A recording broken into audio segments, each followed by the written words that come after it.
Hello everyone and welcome to our presentation. The topic we've chosen to present about today is artificial intelligence. I hope you enjoy our presentation. Artificial intelligence, the general description. Okay, so what is artificial intelligence? Artificial intelligence is the theory and development of computer systems being able to perform tasks that normally would require human intelligence. In a more simple definition, artificial intelligence is computer systems being able to think and perform tasks that normally only a human would be able to. Now, while artificial intelligence seems like something very advanced, we use it actually in our everyday lives. The best example of this would be Siri. So Siri is an example of artificial intelligence because it is something that our phone is able to do that normally only humans would be able to do. For example, you can talk to Siri. You can ask Siri, tell me the weather today, and Siri is able to verbally reply and tell you the weather. That's something that normally only a human would be able to do, but now with artificial intelligence, our smartphones can talk to us and tell us the weather. A more advanced example of artificial intelligence would be self-driving cars such as Tesla. The reason why this is an example of artificial intelligence is because our car is able to drive itself, something that normally only a human would be able to do.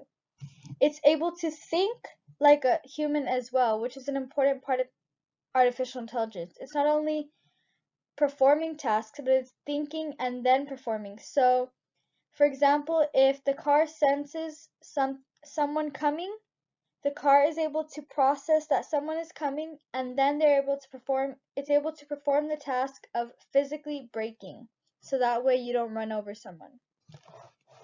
Another example of artificial intelligence that we use in everyday life would be the facial recognition on our iPhones or on our Galaxies.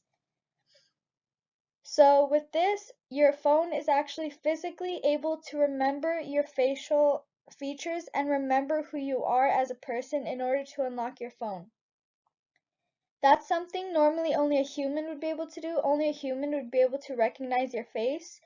But now our smartphones can scan our face and physically detect features in our faces and remember us and use that to unlock our iPhones.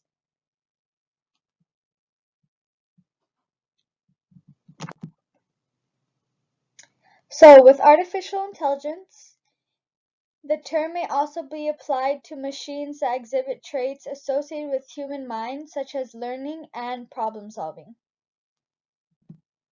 But the ideal characteristic of artificial intelligence is the ability to rationalize and take actions that have the best chance of achieving a specific goal.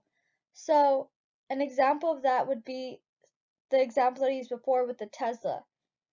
The machine, the computer, the car is able to rationalize something such as someone walking in front of the car and able to take action and able to physically press the brake and make the car stop in order to not run over someone. That's a perfect example of artificial intelligence. Okay, so how does artificial intelligence work? Artificial intelligence works by combining large amounts of data with fast, iterative processing and intelligent algorithms, allowing the software to learn automatically from the patterns or feature in the data. The process requires multiple passes of the data to find connection and derive meaning from undefined data. So basically, artificial intelligence is a lot of small subcategories that make up one big thing, which is artificial intelligence. I put up a visual on this slide and it showed the main 6 little programs that make artificial intelligence work. The 6 being machine learning, neural network, deep learning, natural language processing, cognitive computing, and computer vision. So, for example, the natural language processing. The computer have to learn different languages. So in order for your phone, Siri, to speak to you, it has to learn English and it has to learn, or if you have it in Spanish, it has to learn Spanish. the computer vision. It has to be able to see. That would be an example from the Tesla. The machine learning, every single thing that has artificial intelligence has to have machine learning. They all have to have all of these. So, artificial intelligence works by combining large amounts of data with fast processing and intelligent algorithms. It allows the software to learn automatically from the patterns or features in the data. The reason why it has so many subcategories is because they try to make the machine as human-like as possible. So the machine not only has to have a specific outcome, it has to think before. It doesn't just react, it thinks. It has to be able to think like a human, have a goal, problem solve that goal, and then pick an outcome that will best achieve that goal. Hello, my name is Isaac Rivera and I will be presenting these next 3 slides. Starting off with hardware devices. There are 4 different types. First is CPU, Central Processing Units. This is the main processor for all devices to carry out information within the artificial intelligence. Next is the GPU, Graphic Processing Units. This device optimizes to train the artificial intelligence. They have many number of cores to better process the memory of the device within. Next is FPGA, Field Programmable Gate Arrays. It is a hardware that a program can carry out circuits to multiple operations for an artifact to work and carry out its duties. Next is ASIC, Application Specific Integrated Circuit. It is a specific chip that controls a basic need for the device and is very specific on what it operates. On this slide, we'll be talking about the protocols on artificial intelligence. First is machine learning. It is broken down into deep learning, supervised and unsupervised. Next is natural language processing, also known as NLP. Content extraction, classification, machine translation, question answering, and text generation. Next is vision. It is broken down into image recognition and machine vision. This is used to scan faces and many things on apps, maybe to even open your phone. Next is speech. It is broken down into speech to text and text to speech.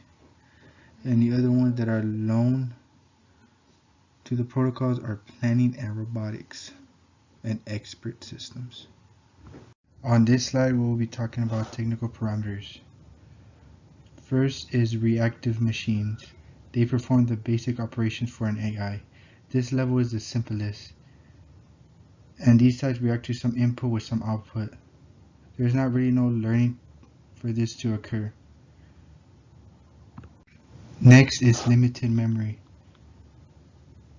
This refers to an AI ability to store previous data or predict for something in the future. Using this type of data requires very little memory. Every machine is categorized in different types of states, and it depends on what type of memory you want it to hold. Next is self-aware. This is where an AI has almost a mind to a human. We are very far from this, but it is possible. It can happen later on in the future. Last is theory of mind. This is the beginning of the AI to take aware of what it can do on its own. For example, Tesla has its self-driving car. Hi, I'm Sin Martinez. I'm going to talk about the strengths and weaknesses of artificial technology. First of all, one of the strengths is that it increases workplace productivity. This is beneficial for all companies. By having technology manage everyday tasks rather than humans, companies save money by lowering operation costs. It also performs errands faster compared to a human. The next one is rational decision maker. The complete absence of emotion from a machine makes it more efficient as they're able to make the right decisions in a short span of time. For weaknesses, one of them is no human replication, meaning that no matter how smart a machine becomes, it can never replicate a human. Machines are rational, but very human as they don't possess emotions and moral values. They don't know what's ethical and what's legal, and because of this, don't have their own judgment making skills. They do what they're told to do, and therefore the judgment of right and wrong is null for them. Another one is that it requires a high cost.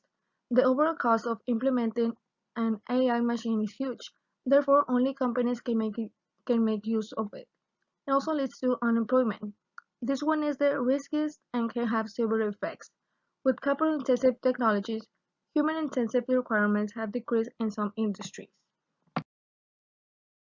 Some of the applications of artificial intelligence are natural language generation, which is a subdiscipline of artificial intelligence that converts all types of data into human-readable text.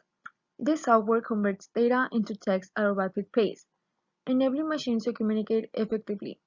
Currently used in customer service, automating businesses' intelligence insights, product description, and financial reports. The next one is speech recognition. This is a software that is increasingly utilized by mobile phones and applications. It facilitates the transcription and transformation of human speech into a form that can be easily understood by a computer. It allows the application which uses it to convert human language and phrases into data. Organizations can use speech recognition for voice dialing, voice search, call routing, and speech-to-text processing. For biometrics, it enables natural interaction between machines and humans. Biometrics and biometric data comprises of things like fingerprints, voice recognition, and face structure, and those is unique to each individual. It involves identifying, measuring, and analyzing the body's physical structure, form, and behavior. And the last one is virtual agents. It's highly unlikely that you're not familiar with this term. Siri, Cortana, and Alexa are few examples of virtual agents with whom we interact on a daily basis. To define, they are computer programs or agents capable of interacting with humans. It can range from chatbots to other advanced systems. Virtual agents are widely used in the smart home manager, customer service, and support. Hello, my name is Nitzia Martinez, and I'm going to start presenting my part of the presentation. Comparing technologies, IoT versus AI. First of all, IoT stands for Internet of Things. So, what is Internet of Things? They are the internet working of physical devices like cars and homes and so on, which are able to communicate amongst themselves, for example, sensor 1 to sensor 2, sensor 2 to sensor 3, or with the external environment, like sensor to cars and motors to human beings, which are ready with gadgets that are able to represent over a community. The top three factors that makes them different are cloud computing, cost, and learning from data. Cloud computing with artificial technology gives permission to machines to learn, think, act, and react like humans. On the other hand, cloud computing and the IoT both serve to boom efficiency in ordinary duties and both have a corresponding data. Cost. For AI, charges are calculated for each case especially. For example, for a fraud detection coverage case, the price tires among 100K to 300K. For IoT, if you calculate and upload up until the cost of IoT additions, you will arrive at a sum smaller than 50,000. Learning from data. In AI, the system learns from the errors or the activities happening in the background and attempts to evolve itself to perform in a better way. However, in the Internet of Things, there are various sensors present around us, and each of them has a few facts flowing through them, and the identification information is being shared on the Internet. Real-world case studies. Artificial intelligence can be seen in almost every aspect of our lives now. One example is Google Maps.